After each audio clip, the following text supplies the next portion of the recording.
early college is college credits during high school with wraparound services. So we are teaching a student that may not have seen college as an option for themselves. We're teaching them how to be a college student during high school.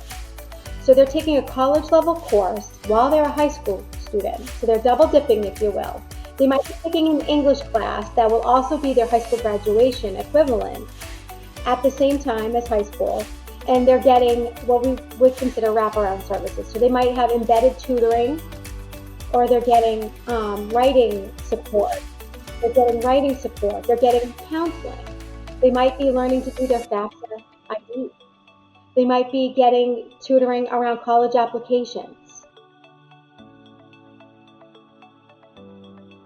Hello everyone and welcome to the MIFA podcast. My name is Jonathan Hughes and you just heard from our guest on the show today, Christine Scafidi, the Director of College Access at Bristol Community College. And she is going to talk to us all today about early college. What is it?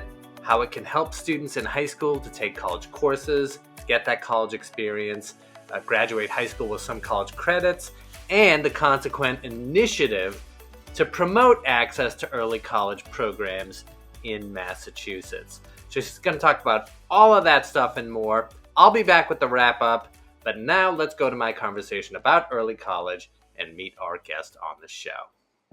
Well, my name is Christine Scafidi. I am currently the Director of College Access at Bristol Community College, and we have 4 campuses on the south coast of Massachusetts. Our flagship is in Fall River, but we have campuses in New Bedford, Taunton, and Attleboro as well. I've been at Bristol now since March of 2024, and I'm super excited. People think I'm funny, but I say that my dream job is being at a community college because I've been a school counselor working in high schools for about 25 years, but between college admission and high school counseling. And so, my niche population has always been students going to college, but I've always loved the community college setting because I feel like it's the perfect place for those students that I love working with the most, which is those students that don't really know what they want to do, but also the early college area of working with students now, and dual enrollment is sort of introducing college to high school students who are trying to figure out what they want and trying to put them on a path. And even as we'll talk about what early college and dual enrollment are and their differences, really introducing it to a population of students that can really utilize it as a tool and a pathway to, getting rid of debt, and really going into college with an idea of what they want and figuring things out, but it's okay to make mistakes. It's okay to try things and figure out what you don't want, but also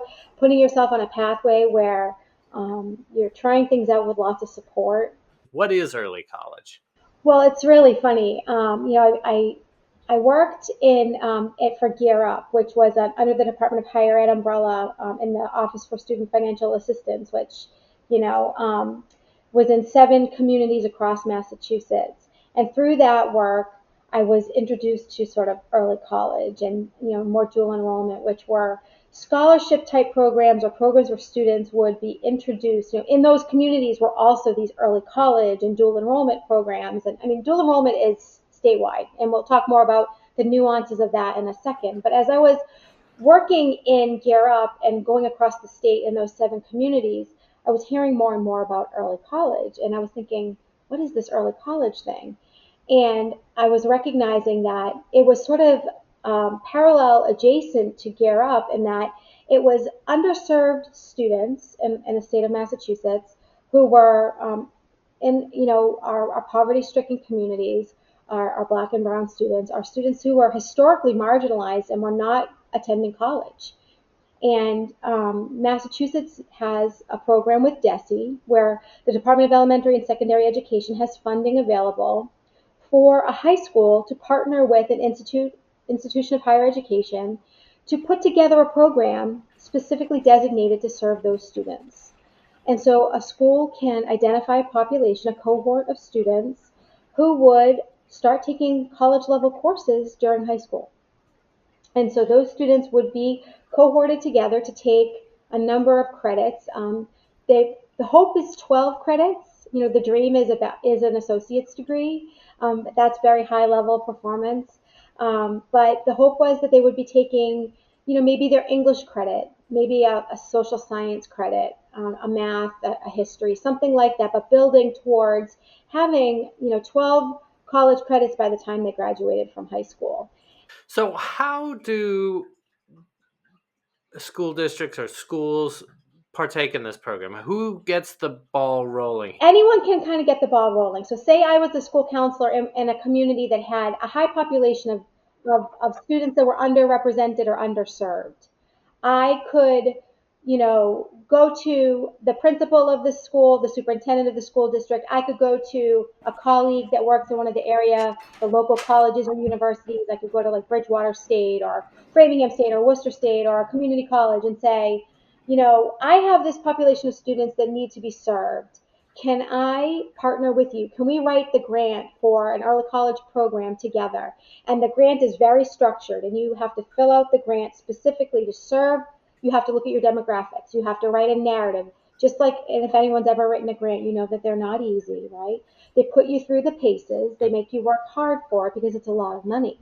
And so they put you through a part A, and you have to make it through part A before you can make it to part B. And part B is even harder than part A. And you have to really put together a very, strong reason for why the state would give you this money to run this program. And once you're approved and you're a designated program, then you hit the ground running with, you have funding for resources. The government, the state would then reimburse the college for the college credits that are awarded in the program, and it might fund I know so some school districts have a school counselor that is funded by this money. Some school districts have a coordinator that might work with the college with this money. So there's a lot of funding. We're talking in the millions of dollars that are funded through this program. But in Massachusetts, it is a funded program, specifically by grants. There's something very interesting that I just learned. I went to my first National Association of Concurrent Enrollment Programs, and now that's very interesting. I'm going to explain that in just a moment. But Massachusetts is one of the few states in the United States that runs this program by grant. In most states in the United States, this is they call it either concurrent enrollment, or they call it early college, dual enrollment, concurrent enrollment are all the same in other places. Mm-hmm. This is where, of course, Massachusetts, very special, right? So we always have to be different, right? Because we're our hoity-toity Massachusetts educated people, Yep. right? Mm-hmm. So in Massachusetts, you have early college, which is a designated grant application, right? And then we have dual enrollment. And dual enrollment is that we have a couple of different ways that dual enrollment is done in Massachusetts, but nationally, it's all the same thing. So there isn't another state that does early college the way we do early college here, which is, and I'm actually kind of proud of the way Massachusetts does early college, because they make sure that the money is designated and determined to go to a mission. Mm. And our mission is to fix the system so that these students who have been historically marginalized and not included are getting included now. And we make sure that those communities get the dollars so that these students are on a pathway, be it, they may choose a certificate, they may choose an associate. It doesn't matter. The bottom line is that they're getting the programming. Now, we'll come back to the other definitions in just a second, but what makes the early college program so special is that early college is college credits during high school with wraparound services. So we are teaching a student that may not have seen college as an option for themselves. Mm-hmm. We're teaching them how to be a college student during high school. So they're taking a college level course while they're a high school student. So they're double dipping, if you will. Mm-hmm. They might be taking an English class that will also be their high school graduation equivalent at the same time as high school. And they're getting what we would consider wraparound services. So they might have embedded tutoring. They may have so if you remember taking college classes, probably 2, maybe 3 days a week, and then on the off days you had other classes. So in high school, with their schedule, where they would typically meet every day, on those off days, they're getting tutoring. or they're getting writing Oh, support. I see. They're getting writing support. They're getting counseling. They might be learning to do their FAFSA IB. They might be getting tutoring around college applications. They're getting a lot of other wraparound supports and things that they might not have gotten if they were not enrolled in a cohort of early college students. So there's a lot more that's going into the program than them just taking a college class. Now, you mentioned a cohort of students that may be eligible for early college. And I know this decision to participate in early college comes at the school level. But within the school, then, are certain students identified, or is the entire population available to do early college? How does it work from there? So, for example, and I'll just, so we have Durfee, we have New Bedford High School at Bristol. So Bristol and those populations, they pick cohorts. Their cohorts are representative of their entire student population. So, but we do look at the early college programming does need to meet the criteria of the demographics for the program. So they've written the designation, they've written the grant based on meeting the needs of this a particular population of student.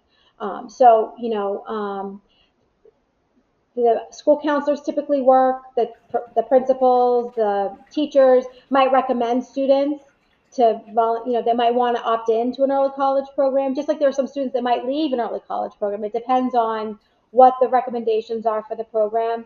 So typically they're identified and they're, you might decide in middle school that you want to do early college.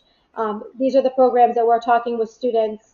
This is one of the many reasons that the MyCap was developed as well, because we were seeing in middle school, and I was part of the conversations and helping develop the MyCap over the last several years too, was this was one of the reasons the MyCap was developed, because we were seeing that students were having to face in middle school coming 8th grade what they wanted to do, right? And so we Hmm. had students that were choosing career and technical high schools, Yeah. or they were choosing, you know, do we want to go to high school for a vocational program? Do I want to go to high school and do early college? There were all these opportunities and trying to figure out what they wanted to do, but they weren't getting any type of advising in middle school to help them make that decision. Hmm. And then you get 2 years into high school and you think, oh, I wish I had gone to school for carpentry. And now it's too late. Hmm. You're already a sophomore in high school and you've missed your opportunity for admission to that school, and now there's wait lists, right, at the vocational schools. So sometimes students were getting too far into their high school career and they were missing opportunities for other programming that would have had to start. You would have had to make that decision in 8th grade. So by having the MyCap, my career and academic plan, which was in middle school, students are doing more of those career and vocational conversations sooner than later, which is really helping them think about what they're talented at, thinking about job shadowing opportunities and career conversations, doing career interest inventories in middle school. Whereas when I was first starting out as a school counselor years ago, we weren't doing career interest inventories until 10th grade, Hmm. which seems crazy to me now Hmm. because when we think about high school students, we always thought, oh, you don't figure out what you want to do or what you want to major in until your sophomore year of college. Hmm. And when I think about that now, it makes me cringe because I think, sophomore year of college, oh my God, like you're about to graduate at that point, you, Right. you should know what you want to do by then, but it's like, I mean, everything is being dialed back so early now, but we really do want students to sort of have a plan, or have some sense of some knowing of what they want to do during high school, because really that pursuit of college, or it could be a career program, it could be a certificate program. And so this early college conversation also, we were seeing so much debt.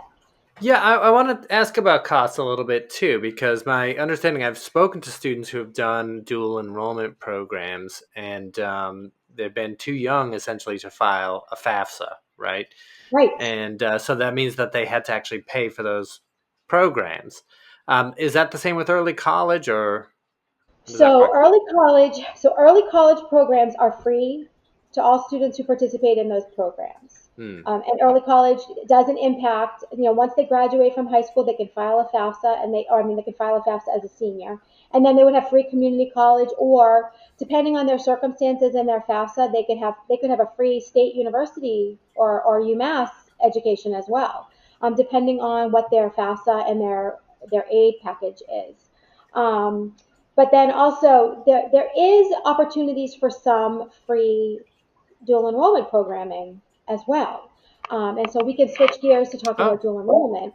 sure. So, Commonwealth Dual Enrollment Program offers every student in Massachusetts has the opportunity to take one free dual enrollment course.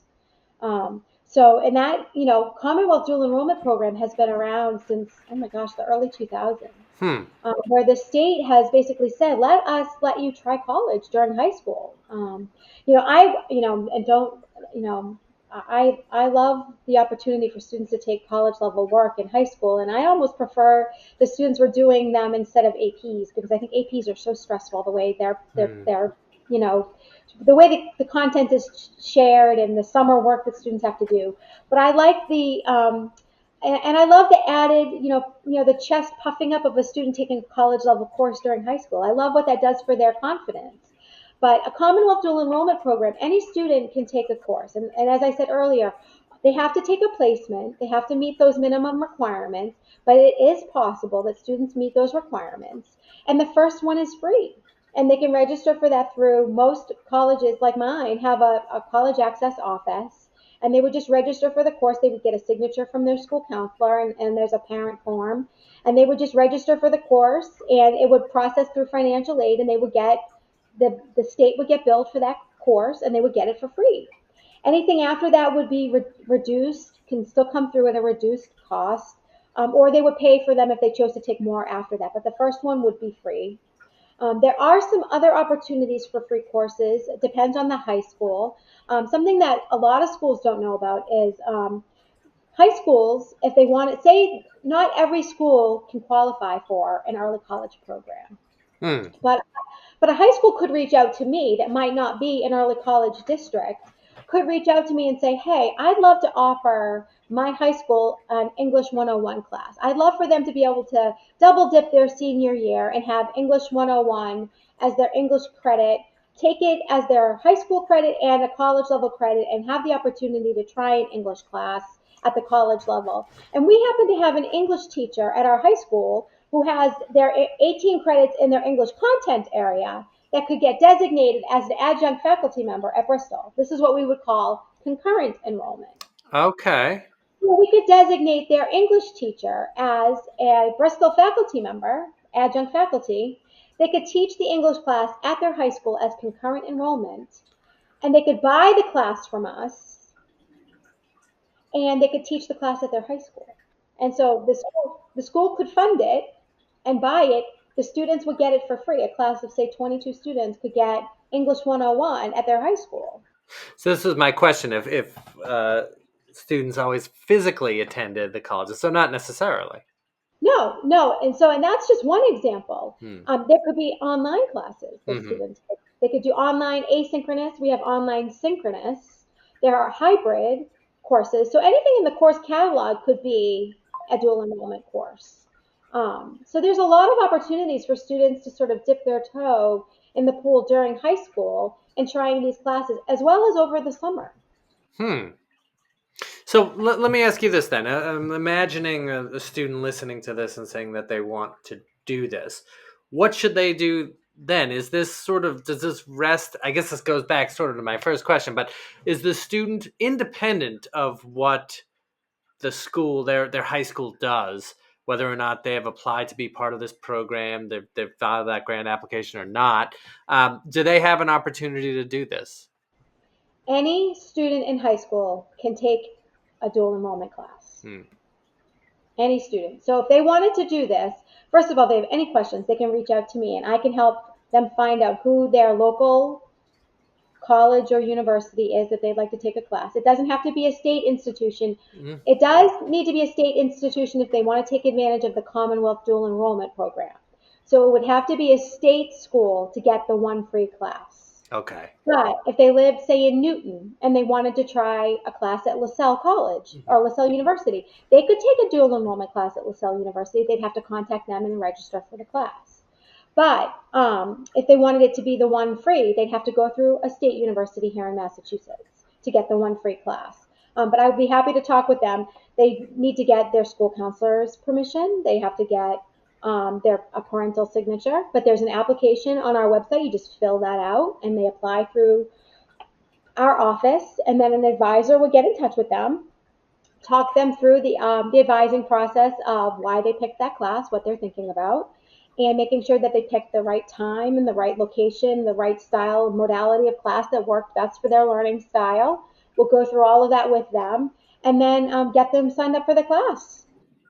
Now, going back to the early college with the wraparound services, which is, I think, the first thing that we were discussing.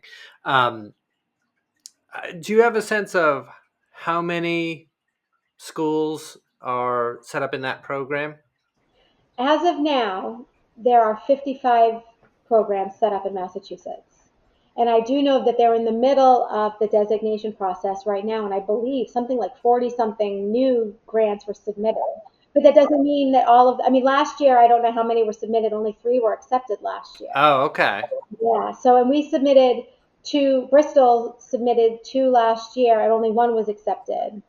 And the one that wasn't accepted last year, we resubmitted this year. So we're waiting to find out this year if we're going to make it through Part A to find out if we'll get submitted. So our hope is that right now we have, of our four campuses, we have three. We were accepted Taunton, our early college program in Taunton High School was accepted last year.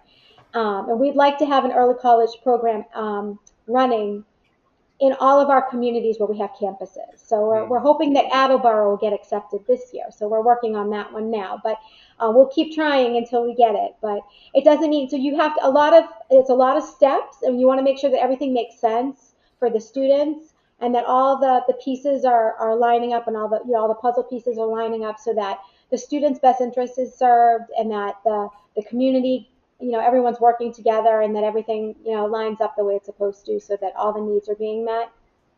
It's a lot of logistics, but it's when it works, I mean, it's amazing, the students' success. And I've been in all of the schools that we run our programs in, and it's really something special to watch. So I wanted to ask you about that. I mean, do you work with early college students in your capacity at Bristol? I have been really lucky. We also have another program that I haven't mentioned at all, which is really cool. Oh, Is yeah. we have Argosy Collegiate Charter School. There are two what they call wall-to-wall early college programs in Massachusetts. The second one is the New Heights Charter, which is based out of Massasoit Community College. What a wall-to-wall is students attend those charter schools basically committing to 4 years of early college work. So there, our programs with Durfee, New Bedford, and Taunton Hmm. start. Well, let me back up a little bit. Durfee and New Bedford start their programs in the 11th grade, and Taunton just started this year. It's our newest program. They're starting in the ninth grade, and they're starting with Spanish, and they're going to roll out a new class each year until all they have a program that basically encompasses all 4 years. Wow. Um, but New Bedford and Durfee are just 11th and 12th grade right now. So that means students as young as ninth grade can be taking college level courses? Exactly. Wow. But they're starting with Spanish, Hmm. which a student would be taking as a ninth grader anyway. And so Hmm. they're taking it and introductory level Spanish at the college level, which is great with a college professor, from Bristol. Um, and so Argosy is our wall to wall, and basically they're starting, and their students are enrolled grades 9 through 12. And so the expectation is that, or the hope is that they're going to graduate with a bachelor, an associate's degree. I correct myself. Wow. With an Graduate associate, from high school with an associate's degree. yes. So Wow. that's the hope. And so they basically enter ninth grade knowing that they're going to have 4 years of college credits that they'll be taking the entire time. So every student goes in knowing that they will have 4 years of college credits. Every class they take will be college level. Wow. And there's only two of those that exist in Massachusetts, and we have one of them at Bristol. And so they also have space on our campus. They have classrooms and offices on our campus. They come and spend the first half of their day with us, and then they go back to their campus in Fall River. Wow. We have regular meetings with them to talk about scope and sequence and what courses they're taking, how we can serve their students better. They can use our library, they use our dining room, they use our, they go to the bookstore. They basically are on our campus full time. This initiative was begun by the Commonwealth back in, as you say, 2017, I think it was, the Yes. Early College Yep. Initiative. So I wonder if we could finish just by sort of articulating what the scope, what the goal was or is of the program, and then how are we doing, and what would we like to see from this program, and is this something that we are seeing? Well, we've been really fortunate with Governor Healy coming in. We have, the program has remained funded now a couple of years. We've gotten really great funding. The goal is for there to be, as of right now, I think almost 8,000 students enrolled across Massachusetts in those 55 programs. And the goal is to have by 2030, 25,000 students enrolled. That's the goal, which is a huge goal. But when we think about the trajectory and the correction in the system of the students that we're serving, right?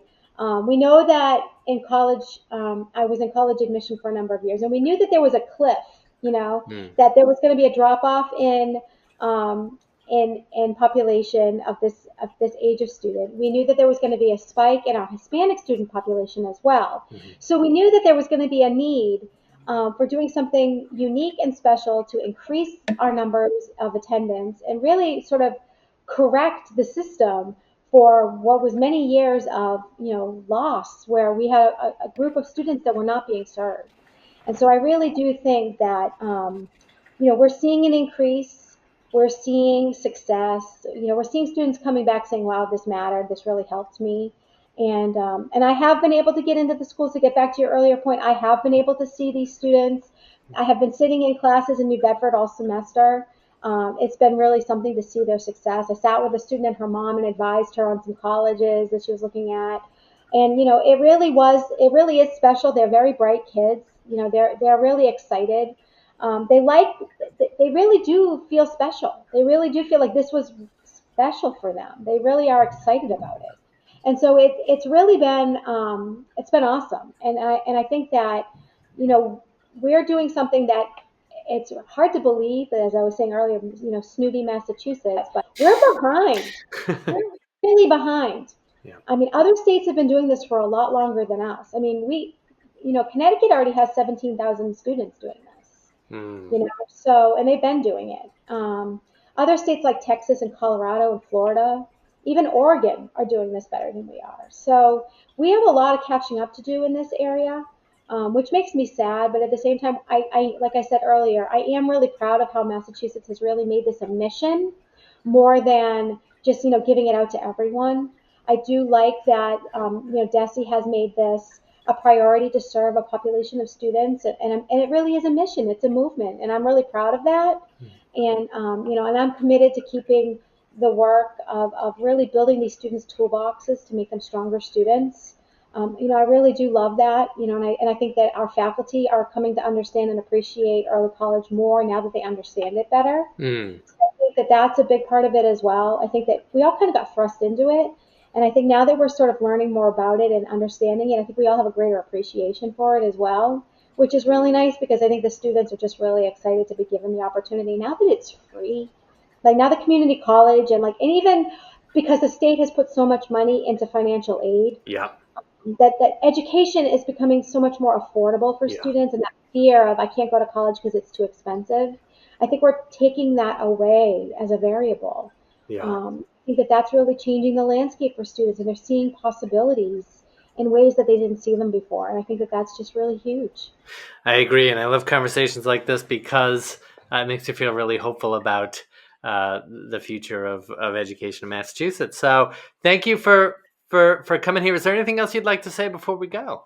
No, I just want to thank you for the opportunity to share, the news about what early college and dual enrollment are, and I hope that people will reach out if they have any questions. And I'd be happy to share names and connections and contact people that I know in the field, and happily, get people connected with their right contacts so that they can move forward and take advantage of these opportunities. Well, how can they contact you? My email address is Christine Christine.Scafidi@bristolcc.edu. Well, I appreciate that very much. And again, I appreciate you coming on the show. And I really do mean it. I think we have a lot of really, really exciting things happening at the state level in Massachusetts. And this is one of them. So thank you so much. Yeah, well, thanks for having me. It's been great.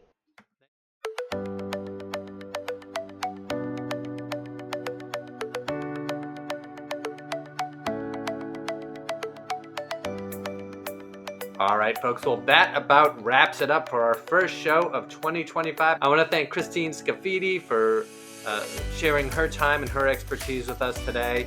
And folks, if you liked what you heard and you want to know more from us about planning, saving, and paying for college and career readiness, as well as reaching financial goals, well, then you can follow the show. And you can do that wherever you find your podcasts. And please remember to rate and review the show. It helps us keep doing what we're doing and getting the show out in front of folks just like yourselves. So I would like to thank our producer, Sean Connolly. I'd like to thank AJ Yee, Lisa Rooney, Lauren Dans, and Meredith Clement for their assistance in getting the show posted. Happy 2025, everybody. Once again, my name is Jonathan Hughes, and this has been the MIFA Podcast. Thanks.